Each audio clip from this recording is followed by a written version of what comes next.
ಕಾರಿನಲ್ಲಿ ಸುಟ್ಟು ಕರಕಲಾದ ಸ್ಥಿತಿಯಲ್ಲಿ ಬಿಜೆಪಿಯ ಮಾಜಿ ಕಾರ್ಪೊರೇಟರ್ ಸಂಕೋಳ್ ಚಂದ್ರಶೇಖರ್ ಶವ ಪತ್ತೆಯಾಗಿದೆ.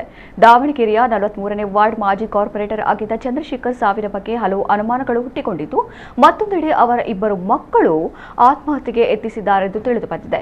ದಾವಣಗೆರೆ ಹೊರವಲಯ ಹದಡಿ ರಸ್ತೆಯ ಬಳಿಯ ತೋಟದ ಬಳಿ ನಿಲ್ಲಿಸಿದ ಕಾರಿನಲ್ಲಿ ಸುಟ್ಟ ಸ್ಥಿತಿಯಲ್ಲಿ ಚಂದ್ರಶೇಖರ್ ಮೃತದೇಹ ಸಿಕ್ಕಿದೆ. ಕಾರಿನಲ್ಲಿ ಕುಳಿತು ಮಾಜಿ ಕಾರ್ಪೊರೇಟರ್ ಚಂದ್ರಶೇಖರ್ ಪೆಟ್ರೋಲ್ ಸುರಿದುಕೊಂಡು ಆತ್ಮಹತ್ಯೆ ಮಾಡಿಕೊಂಡಿರುವ ಶಂಕೆ ವ್ಯಕ್ತವಾಗಿದೆ. ಅವರ ಮಗ 20 ವರ್ಷದ ನರೇಶ್ ಹಾಗೂ ಮಗಳು 23 ವರ್ಷದ ಪವಿತ್ರ ಕೂಡ ಆತ್ಮಹತ್ಯೆಗೆ ಯತ್ನಿಸಿದ್ದು, ಇಬ್ಬರನ್ನ ಖಾಸಗಿ ಆಸ್ಪತ್ರೆಗೆ ದಾಖಲಿಸಿ ಚಿಕಿತ್ಸೆ ನೀಡಲಾಗಿದೆ. ಸಾಲ ಮಾಡಿಕೊಂಡಿದ್ದ ವಿಚಾರವಾಗಿ ನಿನ್ನೆ ರಾತ್ರಿ ಮನೆಯಲ್ಲಿ ಮಾಜಿ ಕಾರ್ಪೊರೇಟರ್ ಸಂಕೋಳ್ ಚಂದ್ರಶೇಖರ್ ಹಾಗೂ ಮಕ್ಕಳ ನಡುವೆ ವಾಗ್ವಾದ ನಡೆದಿದ್ದು, ಬಳಿಕ ಚಂದ್ರಶೇಖರ್ ನಾಗನೂರು ಹೊರವಲಯದ ತೋಟಕ್ಕೆ ತೆರಳಿ ಆತ್ಮಹತ್ಯೆ ಮಾಡಿಕೊಂಡಿರುವ ಸಾಧ್ಯತೆ ಇದೆ ಎಂದು ಹೇಳಲಾಗಿದೆ.